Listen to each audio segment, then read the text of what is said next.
Hey, what's up everyone? Paul from Grindhouse Funhouse, and in this video I'm going to share with you my top 5 exploitation and horror movies that needs a Blu-ray release. Some of these are VHS era favorites or undiscovered gems that never made the jump to Blu-ray or DVD for that matter. Right now, it feels like we're at the apex of physical media releases, especially when it comes to Blu-rays, when there's still new Blu-ray boutiques labels starting out as we go on in years. Older labels like Vinegar Syndrome, Severin Films, and Screen Factory are still at it, releasing titles year after year, keeping the flame alive for all these amazing exploitation and horror movies from the 60s, 70s, and 80s that would be otherwise forgotten if not for their tireless restoring work. And it feels like if not for rights issues or just finding the original negatives or Frankensteining yourself a print for multiple copies to create a meticulously worked on 2K or 4K scan of the movie you'd want to see release, any exploitation or horror movies from those eras, as obscure as they may be, would be able to get a Blu-ray release today. So here's 5 of those movies I feel is in dire need of the Blu-ray treatment. Number 1, Murder by Phone, also known as Bells. This is about a pissed off phone company employee that creates a device where you can send out deadly high-pitched frequencies through the phone.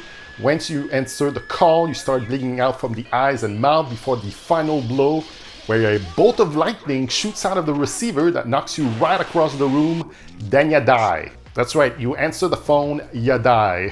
It's one of those fun, high-concept, early 80s horror movies from Canada that makes you so proud to be Canadian. It was produced through the CFDC, the Canadian Film Development Corporation, during the tail end of the tax shelter years, starring big talents for that kind of movie back then with Richard Chamberlain and John Houseman. Directed by Michael Anderson, who did Logan's Run and Orca. This was shot in Toronto back in 1980, so if you want to see the Queen City in all its early 80s glory, definitely one to check out.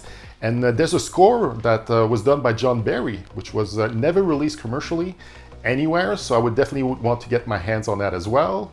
I feel like we need more kind of exploitation movies being released out there. If you're a fan of our brand of horror and exploitation cinema, there's a lot of recognizable faces in Murder by Phone, people like Neil Affleck, Lenore Zan, and Ken Pogue.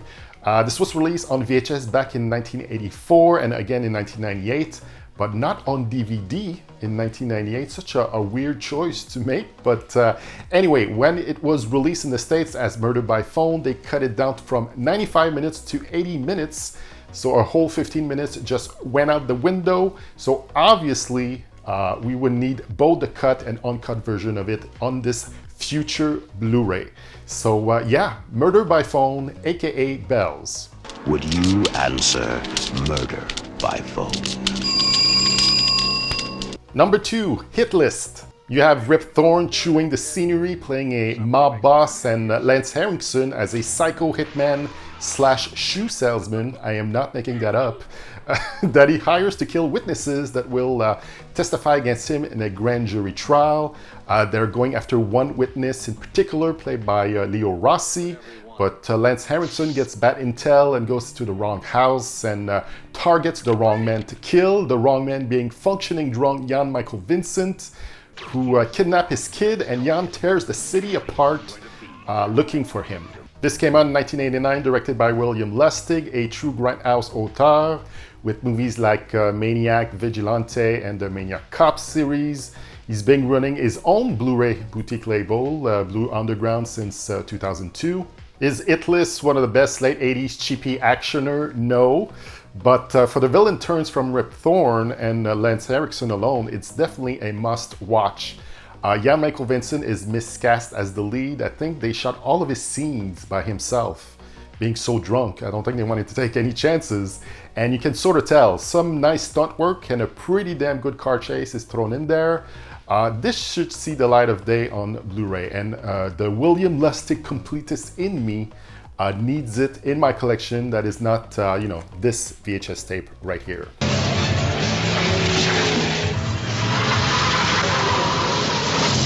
Hit List. Number 3, Stoner, also known as the Shrine of the Ultimate Bliss. This 1974 Golden Harvest Kung Fu actioner is about a tough Australian cop named Stoner, played by George Lazenby, that finds out his sister overdosed on a deadly new drug called the Happy Pill that makes you really horny.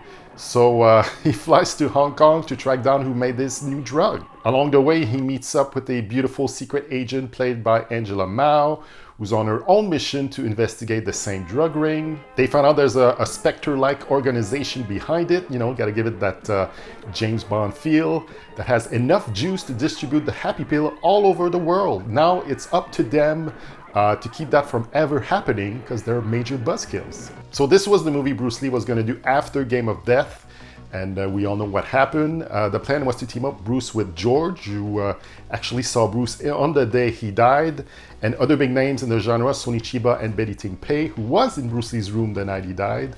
They already had the timeline worked out. It's Lee, it's Lazenby, it's Bruce versus Bond, and it was going to be the most expensive Hong Kong US co-production ever made. But without Bruce, Warner Brothers split and Sonny Chiba dropped out. George Lazenby had a 3-picture deal with Golden Harvest, so he ended up making Stoner. 1975's The Man from Hong Kong, directed by Exploitation legend Brian Trencher Smith, and has a great Blu-ray release from Umbrella Entertainment. And 1976, A Queen's Ransom. So for Stoner, Golden Harvest cut the budget in half, hired director Yang Feng, and George and Betty Ting Pei were the only people remaining from the OG cast. Angela Mao Ying filled in for Bruce Lee. I have yet to see the movie, that's why I want that sweet Blu-ray.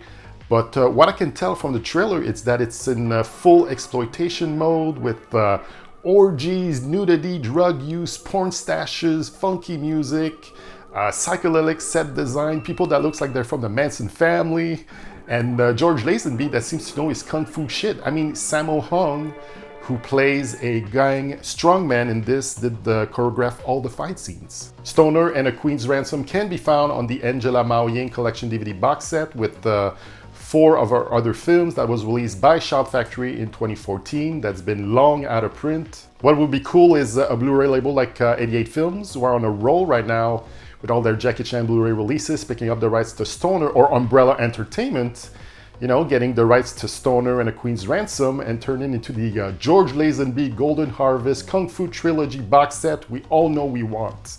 So come on, Umbrella Entertainment, you know you can get it done.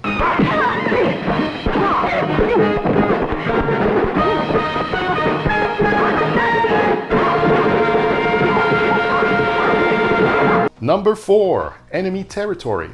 This is one of the better. It all happened in one night. We're stuck in a building or trapped in a gang-infested neighborhood, and they're after us action thriller. It's about an insurance salesman who has to get a signature and collect the premium on a life insurance policy from an old lady, and has to meet her at her apartment in the Lincoln Towers. It's a housing project in Brooklyn to get it done, but gets trapped there after dark when an encounter with a gang member in the building turns deadly. It stars Gary Frank, Tony Todd playing a crazy over-the-top gang leader, Jan Michael Vincent back again, this time playing a Vietnam veteran stuck in a wheelchair, and Ray Parker Jr., Mr. Ghostbusters himself, in his one and only big movie role.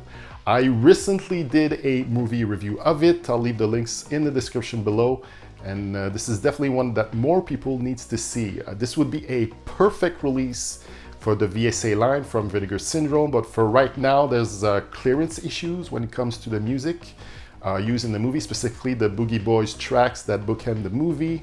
Hopefully someone will figure those rights out and we'll get a crisp 4K print of this undersea gem. Enemy Territory. And finally, number 5, it's the Thunder series, also known as Thunder Warrior 1, 2, and 3, which came out in 1983, 1987, and 1988 respectively. A whole Italian film genre was created out of First Blood and the other 2 Rambo movies at the time being so successful. They were all written and directed by Fabrizio De Angelis, under his nom de plume Larry Ludman, still alive and well in Italy at 80 years young, who's also directed The Karate Warrior and Killer Crocodile, starring Italian pretty boy Mark Gregory, real name Marco Di Gregorio, and that's pretty much the only thing he brings to the table, not the best thespian around, who's part of another killer trilogy, although he was only in the first 2 movies. In his filmography with the post-apocalyptic Escape from New York ripoffs, the Bronx Warriors trilogy, Clearly the man had a niche. It's about Mark Gregory playing a Native American, sure, named Thunder, who returns home only to find out that his ancestral burial ground is being destroyed by construction workers. He tries to stop it, but the law is not only on his side. And the side note, Bo Svensson plays the sheriff in part 1 and 2, and John Philip Law plays another sheriff in part 3. But Thunder is banished from town, beaten up, and left for dead. The white man has screwed him over. Now he wants bloody revenge, and carnage shall reign upon them. Then shit gets even crazier for part 2 and 3.